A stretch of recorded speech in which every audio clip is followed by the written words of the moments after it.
Okay, let's get into this. This video is about Social Security recipients, people who are receiving benefits, some of them should not be, who then got arrested. So let's get into this real quick so everybody's fully aware of what's going on. First one from the Office of Inspector General. That's the group that has the secret police called CDI units that follow people around who are receiving benefits. Let's get into it. New York siblings charged with conspiracy, money laundering, mail fraud, wire fraud, and aggravated identity theft. Scranton. Why am I not surprised? Pennsylvania. The United States Attorney's Office for the Middle District of Pennsylvania announced that Mayovanet Fermin, age 26, and from Sheshka Furman, age 25, of Yonkers, New York. Oh, it's Yonkers, New York. Were indicted on August 19th, 2025 by a federal grand jury on 68 counts of fraud. 68 counts, including conspiracy to defraud the government with respect to claims, conspiracy to commit mail fraud, wire fraud, money laundering, conspiracy, and aggravated identity theft. The case was recently unsealed following defendant's arraignment on October 3rd, 2025. Let's get into it. According to the United States Attorney Brian D. Miller, the indictment alleges that from January of 2020, why does it always seem like this shit starts right when Biden was getting in? It just always seems like that. I'm not trying to make a negative thing about him, but it just always seems like 2020 to 2024, the level of shenanigans were particularly high. Now, granted, we're reading a lot of stories where people get, arrested and such, and it takes time. So a lot of them come from that area, but it just seems to seem like the shenanigans start in 2020. Or either that or 2021. It's like the very beginning of 2021, they can start catching some evidence. And it's like, you know what I mean? All right. Anyways, the indictment alleges that from January of 2020 through July of 2021, the Furmans obtained and shared lists of victims' personal identifiable information. So they basically stole socials and stuff to create and submit fraudulent federal income taxes, economic impact payment applications, and pandemic unemployment assistance benefits. The indictment alleges over $400,000 in fraudulently obtained payments as a result of the scheme. God, you know what always amazes me about that? Like $400,000 is a lot of money. If I were to earn $400,000, I would pay around half of that in taxes. So to me, it's like when somebody frauds the government and doesn't pay any taxes and gets all the money. I mean, sure that you got arrested, but that's just like, I feel like they should be punished for the amount they stole and then have to pay on top of that taxes that like a regular working person would have to pay too. I feel like they should get that extra sting with it. All right, this case was investigated by the IRS, Department of Labor, Social Security Administration, a bunch of people. On May 17th, 2021, Attorney General established COVID-19 fraud enforcement task force, yada, yada, yada. Maximum penalty under federal law for the most serious offense charged is 30 years of imprisonment, a term of supervised release following imprisonment, and a fine. Jeez Louise, $400,000.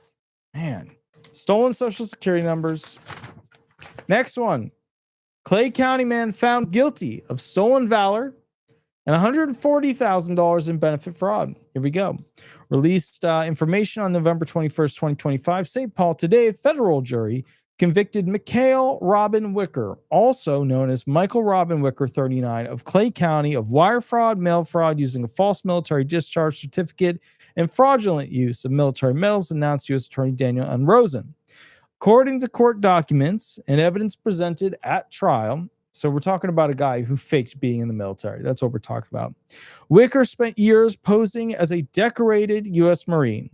He falsely claimed to have been deployed to Iraq in 2005 as part of Lima Company, 3rd Battalion, 25th Marine Regiment, and falsely claimed to be a recipient of the Purple Heart Medal and the Prisoner of War Medal. I'm sorry, but if you're going to fraud the government with stolen valor, like, I don't know, man. I mean, if you go that hard, maybe dial it back on the medals you won. You know what I mean? If you're gonna cheat the system, maybe don't go full medal ride. You know what I mean?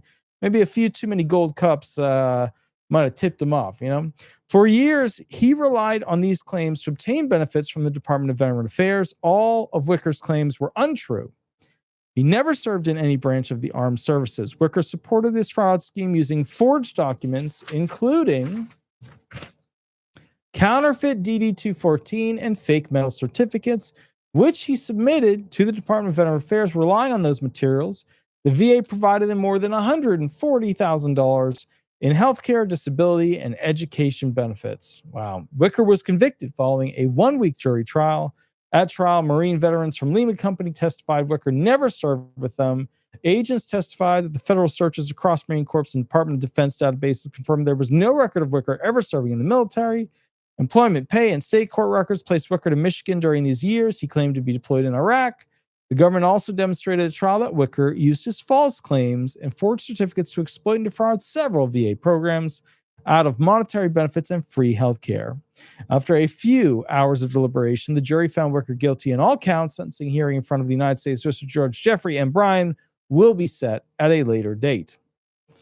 Spicy, very spicy. Next one and final one, we're keeping it short tonight. Illegal alien arrested for impersonating U.S. citizen for over 14 years. By the way, if you're an individual who gets mad at me for saying illegal immigrant or illegal alien, I think you should take a moment to self-reflect. I think 14 years would be too long, but something short of that would be a good amount of time to reflect on how you are upset with me for using the framing of the words illegal alien or illegal immigrant. I'm just saying here. November 21st, 2025, release Houston. A 56-year-old Colombian national illegally residing in Houston has been charged for theft of government funds, false representation of a U.S. citizen, and aggravated identity theft, announced U.S. Attorney Nicholas J. Ganji. The individual's true identity is unknown. They don't even know who he is. It's just some guy. They don't even know who he is. But he was most recently known under alias Johnny Mina Rodriguez. He is set to make his initial appearance before U.S. Magistrate Judge Dina Hanavis Palermo at 2 p.m. The now unsealed indictment, returned November 5th, alleges that this individual fraudulently applied for and obtained Social Security Administration disability benefits in June of 2011 by impersonating a U.S. citizen. Damn. According to the charges, they continued receiving SSA disability until his arrest, resulting in a total theft of government funds exceeding $150,000. If convicted, he faces up to 10 years imprisonment as well as possible $250,000 maximum fine for each of the charges. He also faces an additional 2 years in prison for aggravated identity theft, which must be served consecutively to any other prison term imposed. SSA Inspector General, Assistant U.S. Attorney, they went after him. All right, what do we learn? There's so many people that somehow, I mean, we know how, are able to buy Social Security numbers. 14 years. This guy existed as an American, like an American lived in this country, and then this guy impersonated him for 14 years. Just let that sink in. 14 years. My law firm has been in existence for 12 going on 13 years. Okay? So like a while. And this guy impersonated somebody for a year and a half longer than the existence of my firm. America's most viewed and subscribed to and clicked on disability attorney. He impersonated somebody longer than my law firm has been in existence. Not as long as I've been doing this law through other law firms, you know, because then I worked for other, you know, 2 other attorneys or whatever before that. But the point is, just to be clear, this guy impersonated somebody for over 14 years. Damn. All right. Anyways, I will catch you all a little bit later. I hope you have a wonderful, wonderful night.